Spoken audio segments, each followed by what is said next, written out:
Tuhan, Kau berfirman dan sembuhkanku. Amin Tuhan. Kau bersabda dan selamatkanku.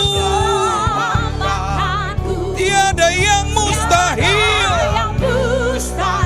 bagimu. Oh Yesus, mari lebih lagi. Kau berfirman, kami datang kepadamu Tuhan. Amin. Kami datang kepadamu Bapa. Tiada yang mustahil bagimu. Oh Yesus, ku percaya pada Yesus, ku percaya. Yesus, ku percaya pada Yesus, ku percaya. Yesus, ku percaya pada. Kita beri kemuliaan yang paling meriah kepada Tuhan. Haleluya. Haleluya. Haleluya. Bapak, terima kasih. Kami sudah memuji, menyembah-Mu. Saatnya kami duduk diam mendengarkan firman-Mu. Kami datang seperti Maria, bukan seperti Marta, Bapak. Yang duduk diam mendengarkan firman-Mu. Dan kami percaya pada saat firman ditabur, kuasa otoritas dari Tuhan mengalir di dalam kehidupan kami. Sehingga belenggu-belenggu yang mengikat kami. Sehingga beban-beban yang memberatkan langkah kaki kami. Saat itu juga demi nama Yesus tidak berkuasa atas kami. Maka kami percaya hari ini juga pokok doa kami Tuhan boleh jawab sempurna dan segera. Tuhan terima kasih. Saatnya kami mendengarkan firman. Berfirmanlah Tuhan, kami siap mendengarkannya. Hanya di dalam nama Bapa, Putra dan Roh Kudus, dalam nama Yesus Kristus kami sudah berdoa. Haleluya. Amin. Silakan duduk Bapak Ibu yang terkasih. Shalom. Gimana kabarnya Bapak Ibu yang terkasih? Luar biasa. Kemarin saya habis berbagi ke panti asuhan. Hari ini saya nggak pakai kacamata ya. Kemarin saya pakai kacamata baru Bapak Ibu. Wah, matanya keren. Dibeliin sama istri tercinta. Harganya 35.000. Wah. Meskipun 35.000 kalau emang aslinya ganteng mah ganteng aja. Ada amin? Aminnya di sini, yang di sini enggak. Secara tidak langsung dikasih tahu enggak ada amin Pak Pendeta. Gitu. Ya Bapak Ibu, saya kemarin dari panti asuhan kita berbagi di sana, luar biasa. Saya ngucapin terima kasih untuk ketua diakonia, koinonia kita. Ya, terima kasih. Tuh keskip lagi, Bu siapa? Bu Dina, tuh keskip lagi. Saya lagi nabung, Bu. Saya lagi nabung, saya bilang sama istri saya, Mah, kalau dapat persembahan kasih, dapat berkat, coba ditabung. Saya mau DSA Bapak Ibu.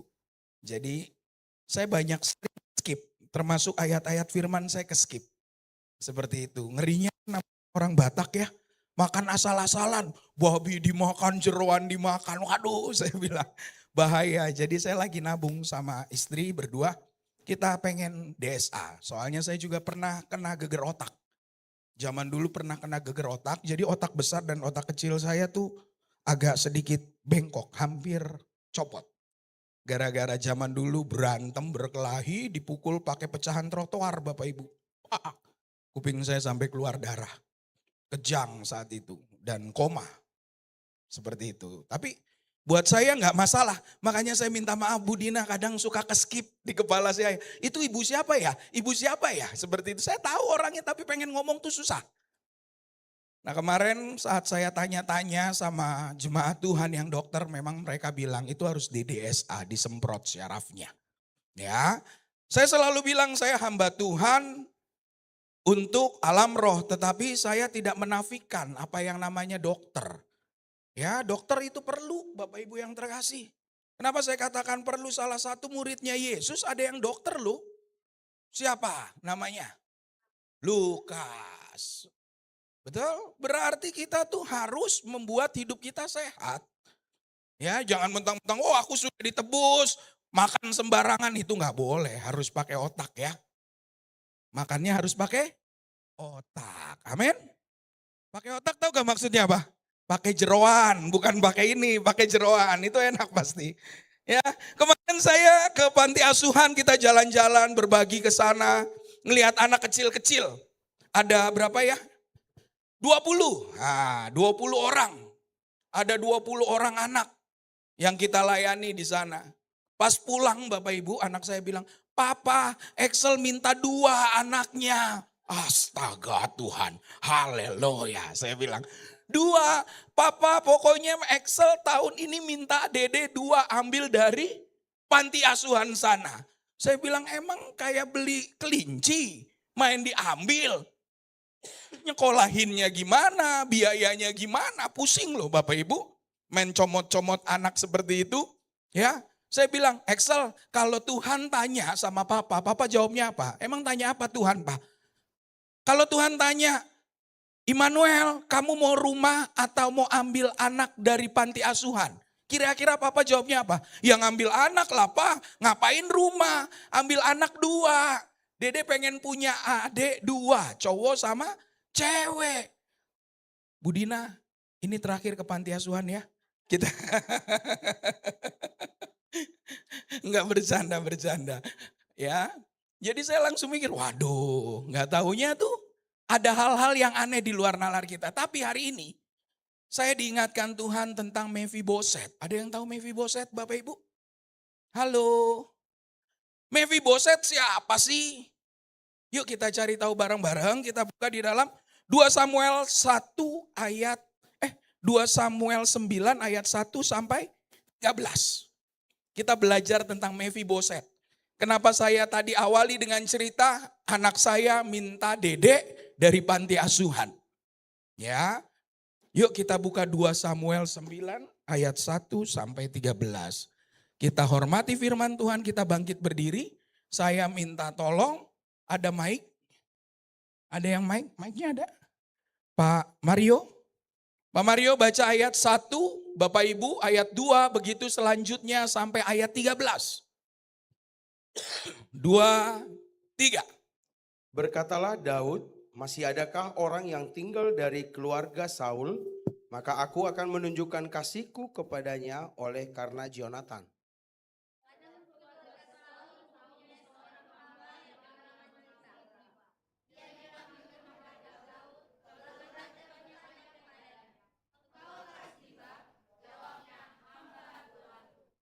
Kemudian berkatalah raja, tidak adakah lagi orang yang tinggal dari keluarga Saul? Aku hendak menunjukkan kepadanya kasih yang dari Allah. Lalu berkatalah Ziba kepada raja, masih ada seorang anak laki-laki Yonatan yang cacat kakinya.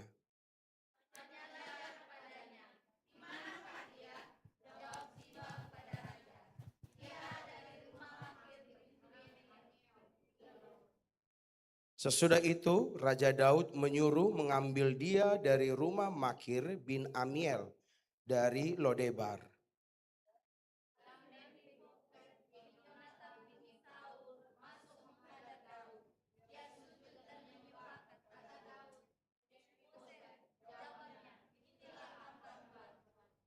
Kemudian berkatalah Daud kepadanya, janganlah takut, sebab aku pasti akan menunjukkan kasih kepadamu oleh karena Jonathan, ayahmu.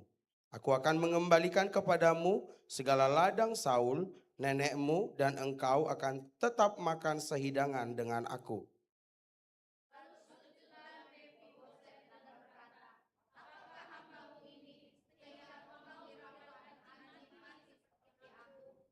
Lalu raja memanggil Ziba, hamba Saul itu, dan berkata kepadanya, segala sesuatu yang adalah milik Saul dan milik seluruh keluarganya, kuberikan kepada cucu tuanmu itu.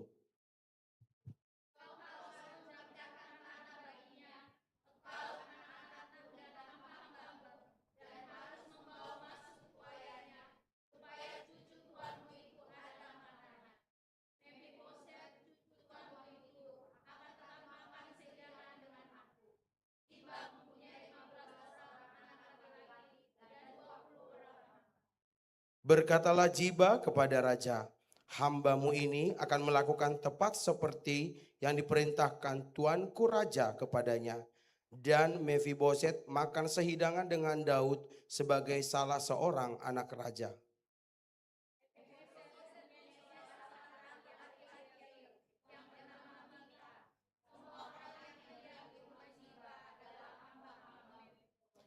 Demikianlah Mefiboset diam di Yerusalem, sebab ia tetap makan sehidangan dengan raja. Adapun kedua kakinya timpang. Amin. Amin. Silakan duduk Bapak Ibu. Perhatikan ayat 13 ini. Saya mulai dari sini ya. Demikianlah Mefiboset diam di Yerusalem sebab ia tetap makan sehidangan dengan raja. Adapun kedua kakinya tetap timpang. Bapak Ibu bisa bayangin enggak? Saya mau cerita seperti ini. Saat Daud mengalahkan Saul, kerajaan direbut semua. Seluruh pengikutnya Saul kocar-kacir dan ngumpet. Mereka pada takut, termasuk keturunannya Saul. Keturunannya Saul tadi namanya siapa? Mefiboset. Ini kalau tidak salah cucunya, lebih tepatnya. Cucunya doang yang sisa namanya Mefiboset. Saya ingatkan sekali lagi, Saul bisa hancur kerajaannya.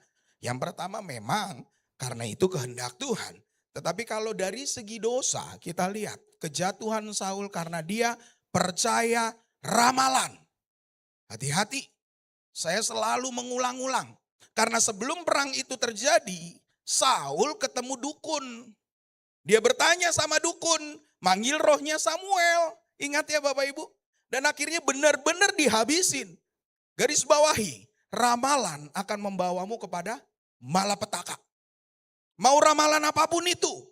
Ramalan bintang, garis tangan, apalagi? Kartu. Terus apa lagi? Sio. Dari kejawen sekalipun dihitung-hitunglah nilai pasarnya, wetonnya. Ingat pada saat kita melakukan itu dan tidak minta ampun, maka kita bagian dari siapa? Saul. Ya, hancur semuanya. Hanya sisa yang satu, siapa namanya? Mefiboset. Itu pun timpang kakinya. Bapak Ibu bisa kita analogiin gak? Kira-kira nih Mefiboset itu punya pikiran, punya perasaan yang mengintimidasi dia sangat kuat. Sudah engkongnya dikejar-kejar, jadi buronannya Israel dan mati, keturunannya dihabisin, sisa tinggal saya doang nih. Dan dia tinggalnya di mana? Lodebar. Bapak Ibu tahu Lodebar itu tempatnya seperti apa? Tempat orang-orang berperang. Di situ banyak sekali bangkai dan bau. Kira-kira orang yang mau tinggal di tempat itu adalah orang yang sudah terintimidasi kuat. Mungkin saya katakan Mefiboset bisa dibilang setengah gila Bapak Ibu. Stres, depresi. Dari cucunya raja, makan apa aja ada. Terus harus tinggal di tempat yang sangat-sangat menjijikan. Tapi Bapak Ibu dengar baik.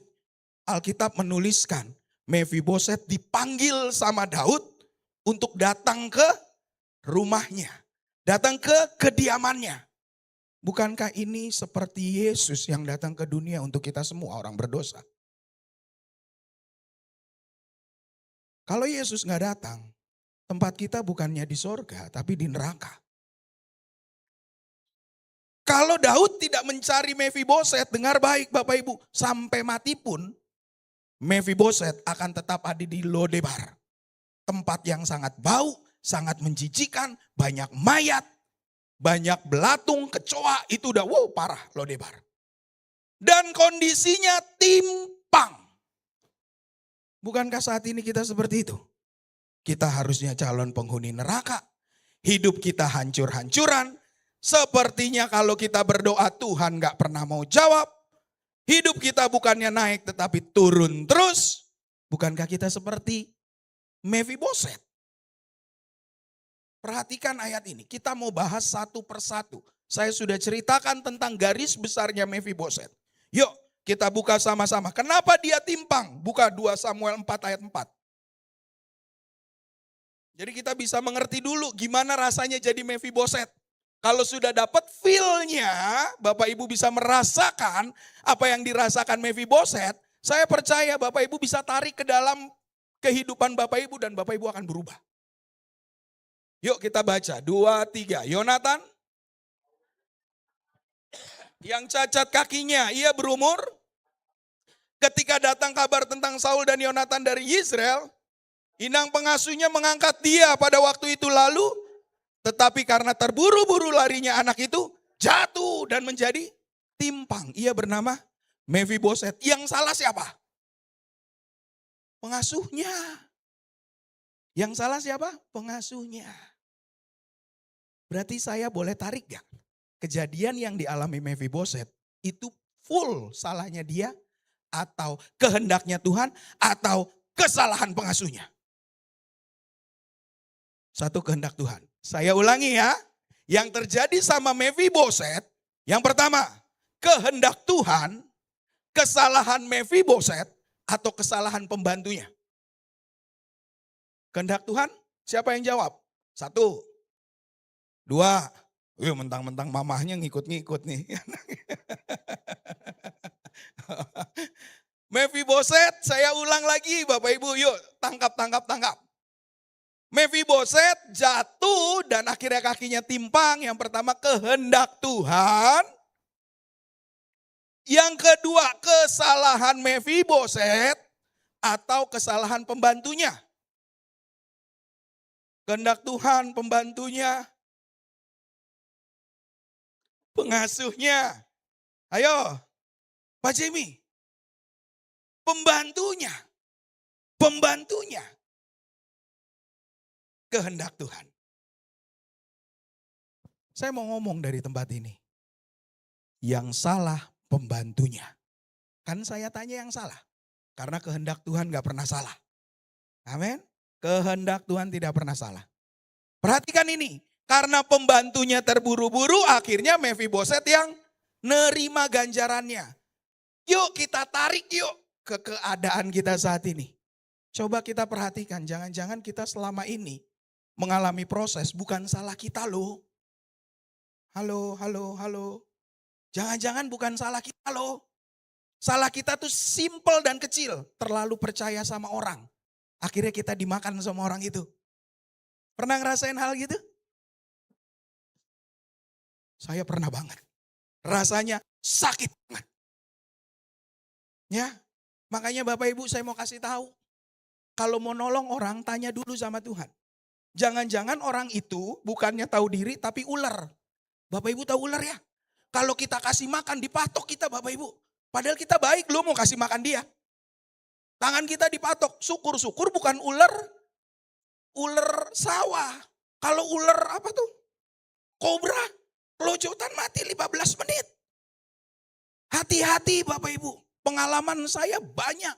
Nolong orang. Bantu orang. Akhirnya apa? Kita yang dijelekin. Kita yang hancur. Pernah ngalamin gitu Tika? Sering tuh, haleluya. Berarti semuanya sering ya. Lain kali kalau mau nolong orang tanya sama Tuhan. Saya tambahkan. Kemarin ada yang tanya. Pastor, bapak itu kasihan, ibu itu kasihan. Hidupnya lagi porat marit. Saya mau nolong dia pastor. Saya tahu kerohanian orang itu di luar kota. Saya bilang ke orang yang satu yang nanya ke saya, jangan ditolong karena pedang Tuhan lagi turun atas dia. Yang kedua waspada Bapak Ibu. Kalau engkau mau menolong orang, kondisi dia lagi kena pedang Tuhan, habis kita kena. Saya ambil contoh. Ada satu orang sudah dikasih tahu sama saya, Pak, Bu, kalau suami istri itu jangan suka ribut. Harus saling mengasihi satu sama lain, punya jam doa. Ribut tiap hari. Sampai terakhir anaknya ngerasa depresi, stres, kabur dari rumah. Akhirnya anaknya kabur, bapak ibunya pisah kamarnya. Kamarnya ada di atas, bukan di atas. Satu kamar ada yang di ujung sana dan di belakang sini. Keluarganya makin morat-marit. Saya sudah bilang doa, minta ampun. Saya bilang gitu ke dia. Hidup benar. Tapi dengar baik Bapak Ibu. Bapak Ibu tahu dia punya usaha, usahanya dibuat bangkrut sama Tuhan. Karena apa? Karena dia percaya sama tangan kanannya. Tangan kanannya punya usaha. Usahanya lebih besar dari usaha Bapak yang saya layani. Dan dalam waktu singkat 2 bulan, dengar baik Bapak Ibu, usaha yang dilakukan sama Bapak ini di take over, diambil alih, maaf bukan take over, diambil alih sama tangan kanannya. Ini namanya udah jatuh ketimban tangga. Anaknya kaburnya keluar negeri lagi.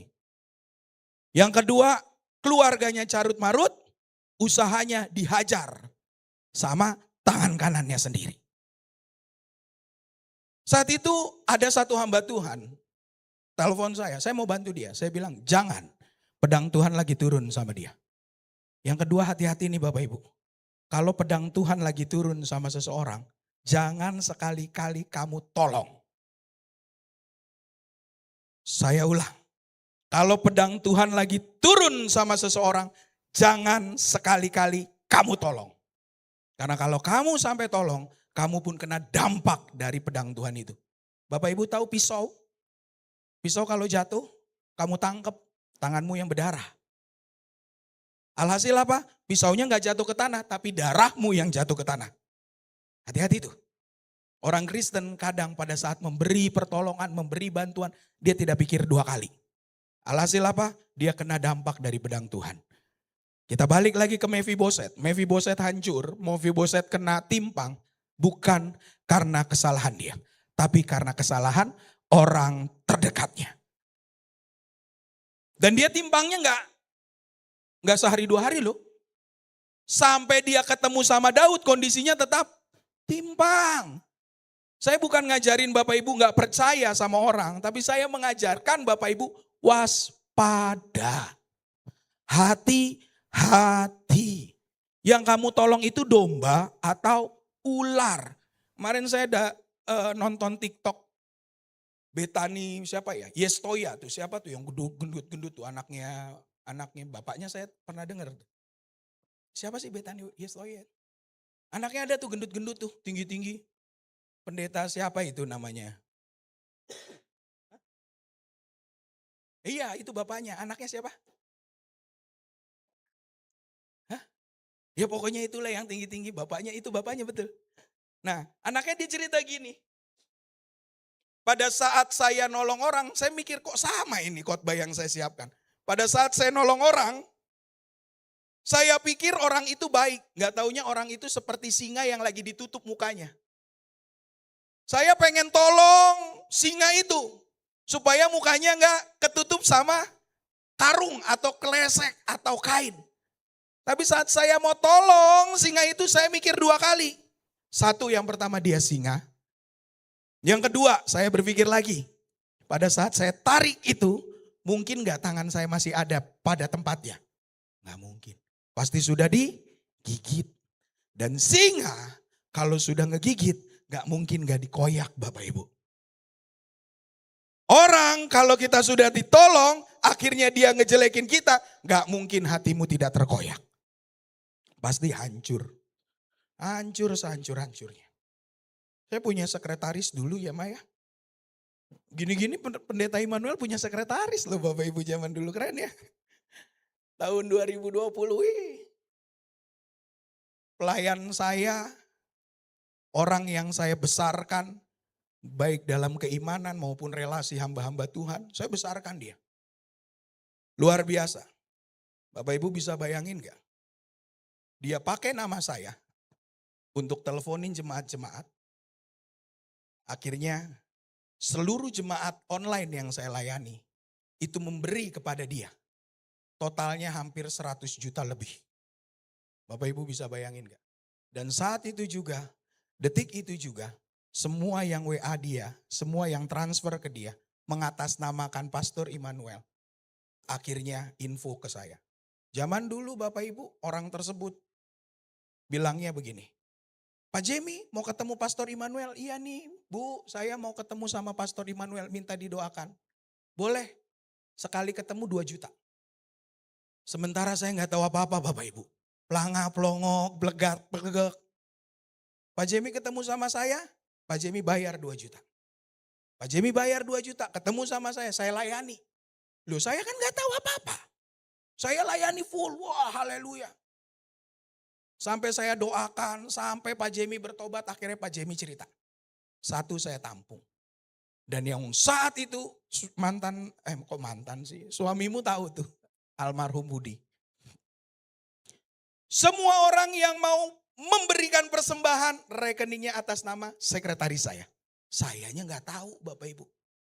Padahal dia tidur, dia makan, semua di rumah saya. Bapak Ibu bisa bayangin gak betapa hancurnya saya. Dan saat itu generasi Yosua jilid 1, saya katakan generasi Yosua jilid 1, dalam waktu singkat hancur. Habis. Di situ saya sama istri nangis, saya ditemenin sama suaminya Butika, kita doa nangis. Terus saya bilang, kenapa bisa terjadi? Saya dikasih ayat ini. Mephiboset jatuh dan jadi timpang bukan karena dia, tetapi karena pembantunya. Waspadai ini Bapak Ibu. Ya, nggak semua harus ditolong. Paham? Jangan jadi Mephiboset. Akhirnya apa? Jadi timpang seumur hidup. Siapa yang mau timpang seumur hidup? Ada? Hati-hati. Berikutnya, yuk kita buka di dalam 2 Samuel 9 ayat 4 dan 5. Daud mencari Mephiboset di Lodebar. Jadi Mephiboset yang tadi saya katakan dia jadi timpang bukan karena dia tetapi karena pembantunya. Pelajaran yang pertama, kita harus hati-hati sama orang-orang di samping kita. Ada yang ular, ada yang benar-benar malaikat. Benar gak? Ada yang benar-benar malaikat loh. Kenapa saya katakan begitu? Banyak yang ular jadi malaikat. Yang malaikat malah dituduh ular. Hati-hati. Saya ulangin ya.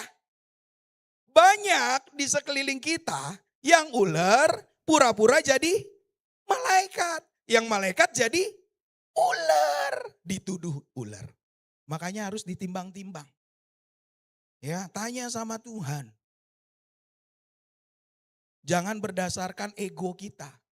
Jangan berdasarkan, banyak orang kalau dielus-elus ya, terbang sampai ke langit ke-7, akhirnya sayang banget tuh sama dia gitu. Padahal enggak begitu kondisinya. Hati-hati Bapak Ibu. Yuk kita belajar berikutnya lagi tentang Mephiboset. 2 Samuel 9 ayat 4 dan 5. Tolong dibaca Pak Mario. Tanya raja kepadanya, di manakah ia? Jawab Ziba kepada raja, dia ada di rumah Makir bin Amiel di Lodebar. Sesudah itu Raja Daud menyuruh mengambil dia dari rumah Makir bin Amiel dari Lodebar. Amin. Amin. Jadi udah kondisinya timpang bukan karena kesalahan dia. Hidupnya berantakan, kekayaannya habis, tinggal di Lodebar. Tetapi dengar baik Bapak Ibu, Daud milih mencari orang yang seperti itu. Yuk aku tarik lagi ke dalam kehidupan kita. Saat ini mungkin kau dikadalin sama orang. Saat ini engkau mungkin disakiti sama orang-orang terdekatmu. Mungkin keluargamu, mungkin orang tuamu. Pahami ini. Pahami ini. Tuhan justru mencarimu. Tuhan justru ingin dekat denganmu.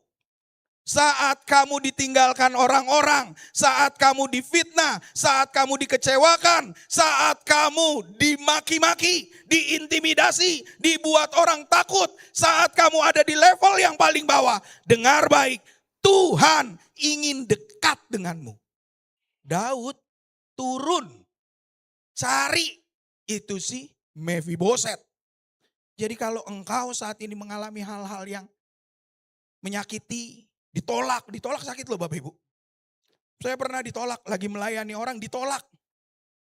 Sampai orang tersebut ngamuk sama saya, padahal saya belum kenal orang itu. Dia ambil apa sih Ma yang waktu itu di Bandung, yang saya kenal saat itu. Mamanya nangis-nangis minta tolong sama saya. Pastor Immanuel tolongin, sertifikat saya ada 11, pindah tangan semua. Anaknya depresi, sampai gak percaya lagi hamba Tuhan. Saat itu berpindah anaknya stres, depresi. Gak mau ketemu hamba Tuhan, gak percaya hamba Tuhan. Saya diminta datang sama ibunya. Saya layani, baru datang. Dia bilang, aku udah gak percaya lagi hamba Tuhan. 11 sertifikatku hilang dibawa kabur sama hamba Tuhan itu. Diambil gelas, dilempar. Untung gak kena kepala saya Bapak Ibu.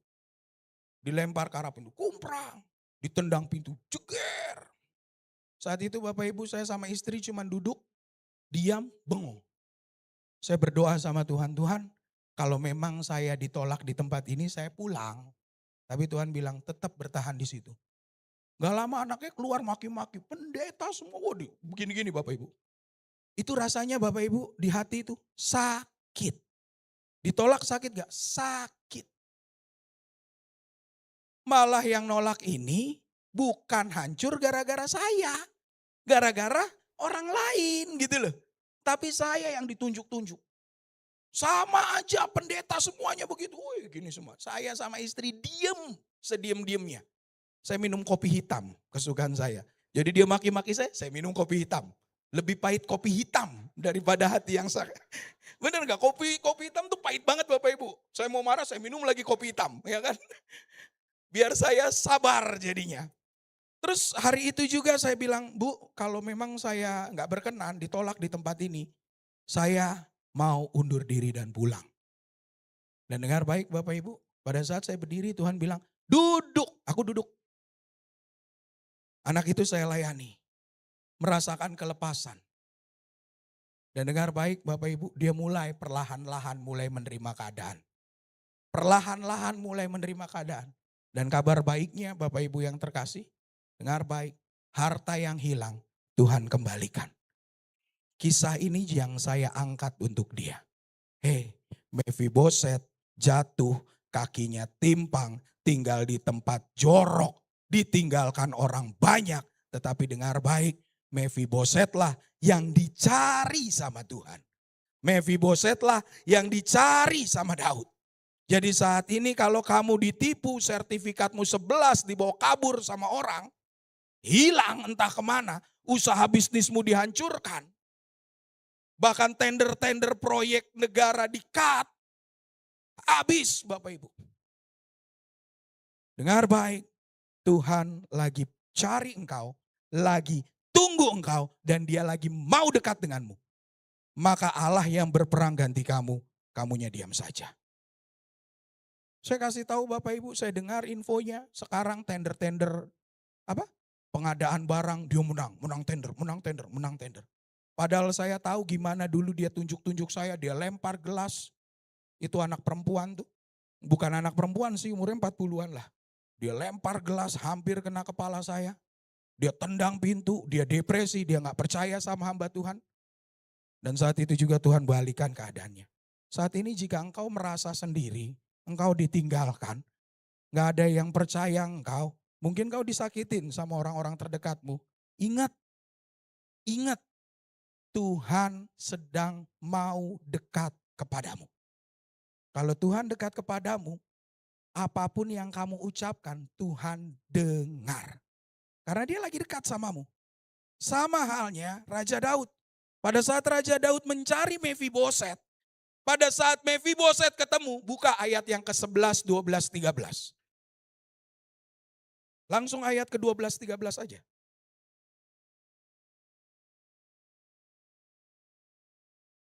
Boleh Pak? Ayat 12. Mefiboset mempunyai seorang anak laki-laki yang kecil yang bernama Mika. Semua orang yang diam di rumah Ziba adalah hamba-hamba Mefiboset. Demikianlah Mefiboset diam di Yerusalem sebab ia tetap makan sehidangan dengan raja, adapun kedua kakinya timpang. Oke. Mefiboset pada saat ditemukan sama Daud, yang pertama apa? Dia diperbolehkan untuk makan sehidangan dengan raja. Kira-kira makanannya enak gak? Enak. Kira-kira dia bakal merasakan makanan Lodebar gak? Ton ini kayak onsite-nya kecil ya? Mic-nya. Cek. Suaranya kenceng gak sih Bapak Ibu? Kecil ya?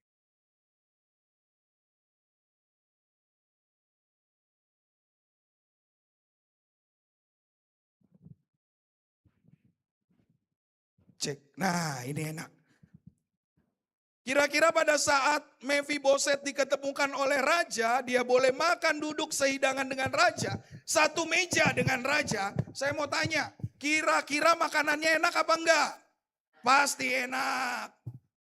Kira-kira dia mau makan apa aja bisa dapat gak? Bisa. Dia mau makan rendang? Bisa. Dia mau makan sate kambing? Bisa. Dia mau makan cukio? Ada. Betul? Apa aja ada. Saya berharap jadi Mephiboset saat itu Bapak Ibu. Wah, enak juga nih ya. Makan semua. Tapi makan harus pakai kawin. Ya. Dia bisa makan apa aja. Kira-kira di makanannya raja ada gak makanan seperti di Lodebar? Ada. Tuhan membalikan keadaan Mephiboset dalam sekejap. Yang pertama dipulihkan sama Tuhan adalah keadaan ekonomi dan kehidupan. Tuhan ubahkan itu Bapak Ibu. Dia bisa makan enak. Dia nggak mikir kira-kira mau masak apa ya besok. Nggak ada. Dia mau makan tinggal makan. Tuhan ubah keadaanmu saat engkau benar-benar menerima panggilan Tuhan. Pada saat engkau menyadari bahwa di titik terendahku, tahu lagi itu? Kau hadir tuh mengangkatku, ku tahu kau tak menyerah. Jadi di titik terendah Mephiboset, dia diangkat, dia terima panggilannya Daud, maka dia merasakan. Di titik terendahnya kita, saat engkau mengalami, oh Tuhan aku tahu, berarti saat ini yang aku alami adalah keinginan diriku, bukan keinginanmu. Ada gak Daud menginginkan Mephiboset tinggal di Lodebar? Gak ada. Tadi saya katakan, ini jangan pusing ya Bapak Ibu. Mephiboset bisa jadi timpang, bisa kabur ke Lodebar, itu bukan karena dia. Nangkep ya? Aku ulangin lagi nih. Mephiboset bisa tinggal di Lodebar, bisa timpang kakinya, bisa keluarganya mati semua. Itu bukan karena dia. Pahami ini. Tetapi semuanya dia terima, bahkan dia katakan di ayat-ayat sebelumnya, aku ini anjing mati. Siapa saya? Semua hancur bukan karena saya, ibaratnya saya anjing dan anjing itu udah mati. Tidak masuk hitungan. Sama, saya juga begitu. Mungkin di dalam kehidupan kita, siapa saya Tuhan? Saya udah hancur, suami ninggalin, istri ninggalin. Hidup begini-gini terus. Nyari duit susah banget. Mau bayar sekolah anak gak punya uang. Tapi ada gak kita mengakui bahwa ini lo anjing mati Tuhan. Orang yang tidak diperhitungkan.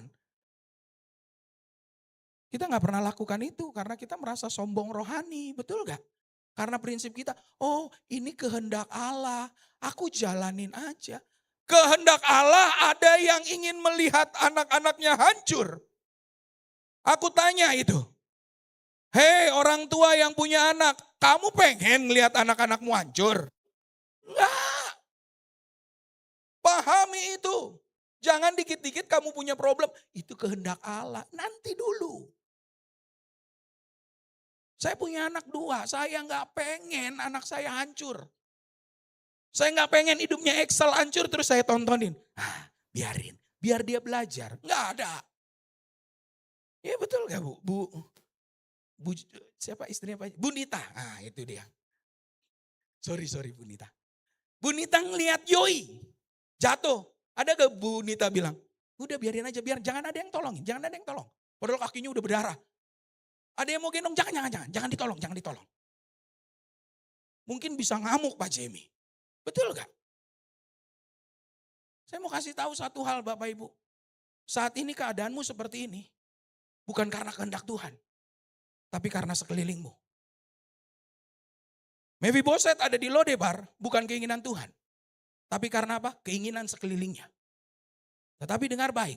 Orang-orang seperti Mephiboset, yaitu kita semua yang mengalami itu. Dengar baik. Tuhan mau dekat denganmu Dan Tuhan ubah kehidupanmu. Dimulai dari berkat jasmanimu. Amin. Diubahnya dari berkat jasmani. Kita lihat di ayat ke-9 kalau nggak salah. Bukan hanya makanan saja yang dia dapat. Ayat 7 maaf. Bukan hanya makanan saja yang dia dapat saat dia merespon panggilan Tuhan. Baca dengan baik. 2, 3. Kemudian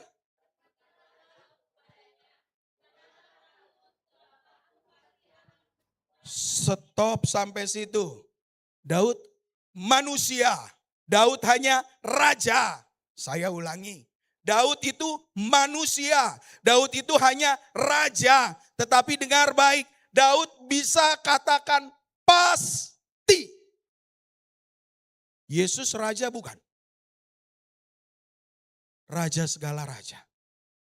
Yesus Tuhan bukan? Tuhan segala Tuhan. Yesus manusia bukan? Manusia, 100% manusia.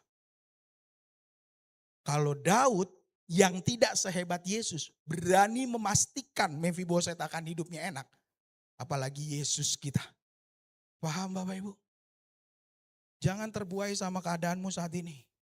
Jangan jadi pecundang-pecundang rohani yang lemah. Tapi belajar jadi pejuang-pejuang rohani yang kuat.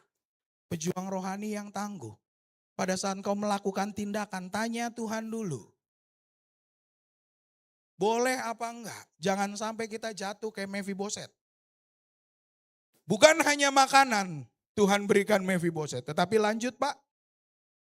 Sebab aku pasti akan menunjukkan kasihku kepadamu, yaitu Mephiboset. Oleh karena Yonatan ayahmu, aku akan, baca dengan keras, aku akan mengembalikan kepadamu segala ladang Saul. Terus nenekmu dan kau akan tetap makan sehidangan dengan aku.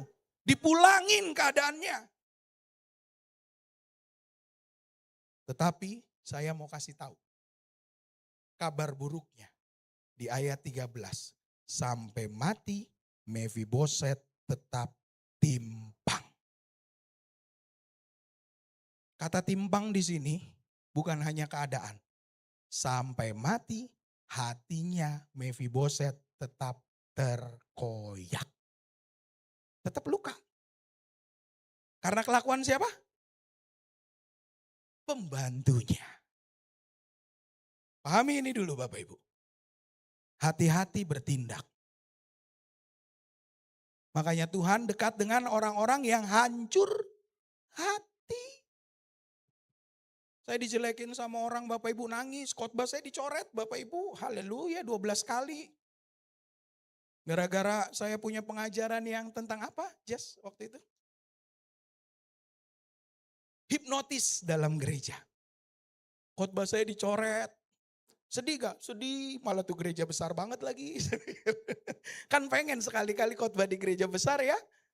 Udah dijadwal, nih Pastor Immanuel 1 tahun ini pastor punya jadwal di kita 8. 8-8-nya hilang. Wuss.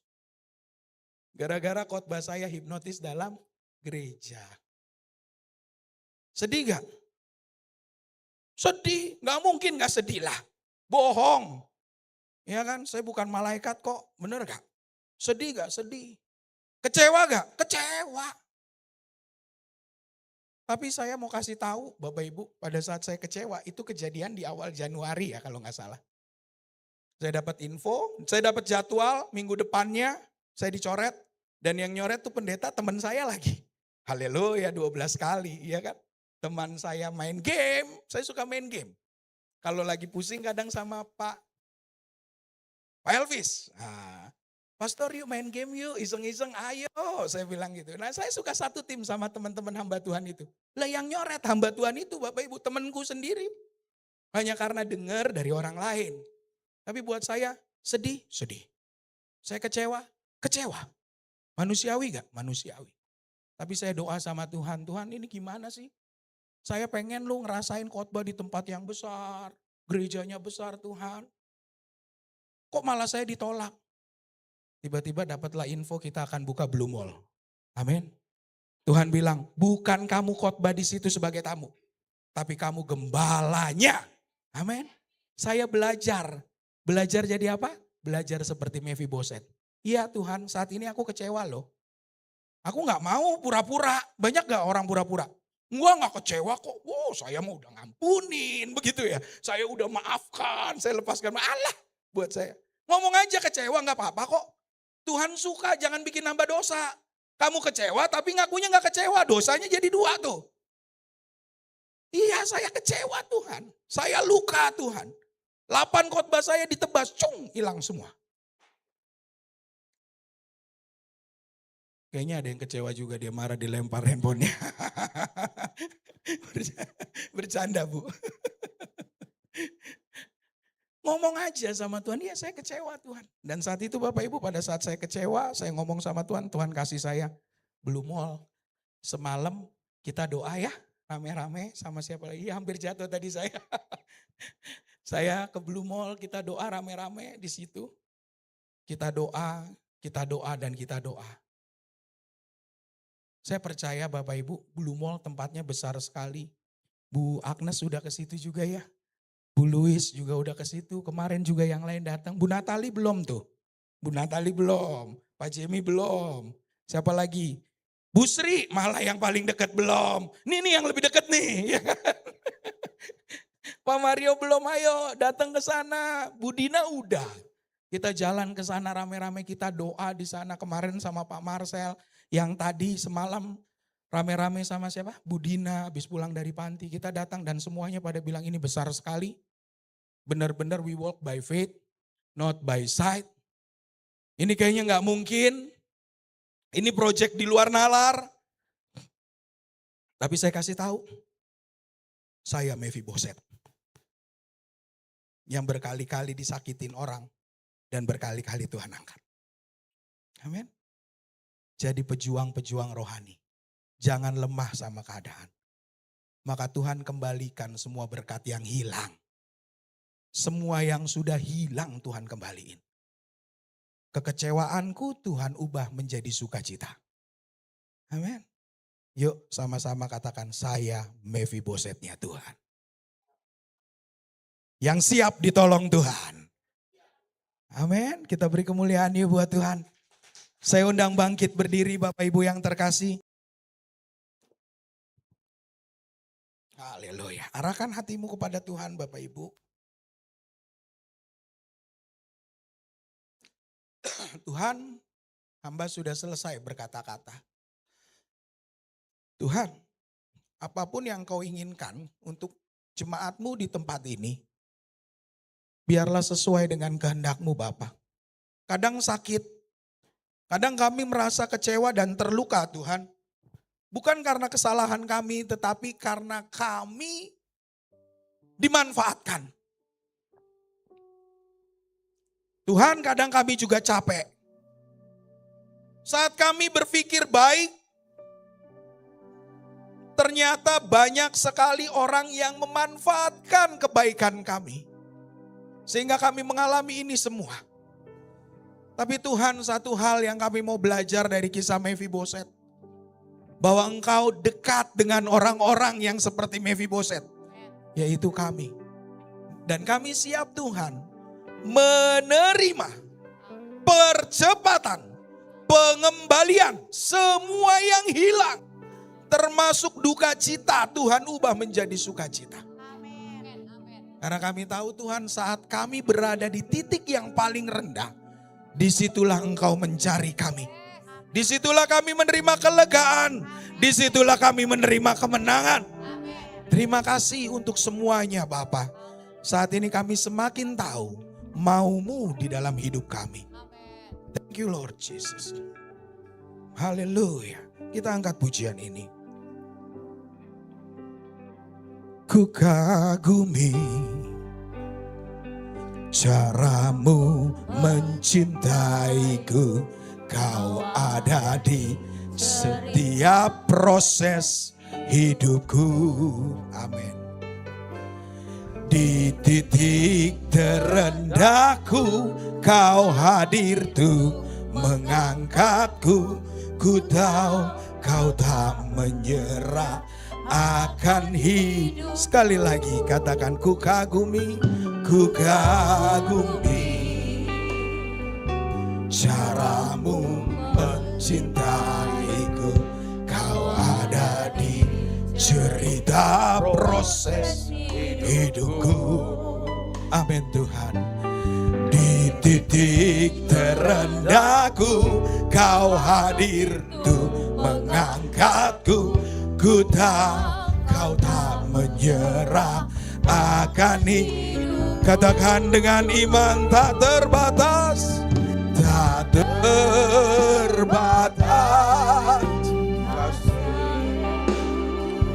Amin. Tak terduga.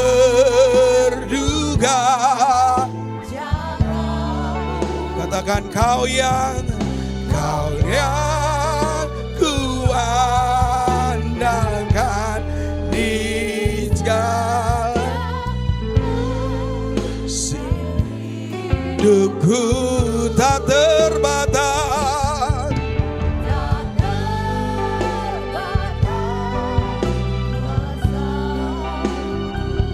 Amin Tuhan. Caramu, amin. Kau yang kuat di segala musim hidup. Kami selalu mengandalkan-Mu Tuhan dalam setiap musim kami. Tuhan, terima kasih, hamba telah selesai. Hamba kembalikan pujian, hormat, kemuliaan hanya bagi-Mu. Jangan biarkan aku mencuri kemuliaan-Mu. Tuhan, biarlah Engkau tetap besar di dalam kehidupan kami semua di tempat ini. Dan kami terima semua janji-janji-Mu. Dan kami terima semua kemenangan dari-Mu. Dan kami terima semua pembalikan keadaan dari-Mu. Kami terima kesehatan, kami terima kesuksesan, kami terima perubahan karakter. Dan kami terima seluruh berkat-berkat-Mu di dalam hidup kami, di dalam keturunan kami. Terima kasih Bapa, ke dalam tangan-Mu Tuhan Yesus Kristus, kami sudah berdoa dan mengucap syukur yang sudah diberkati dengan iman bersama dengan saya. Katakan, amin. Kita beri kemuliaan buat Tuhan. Haleluya.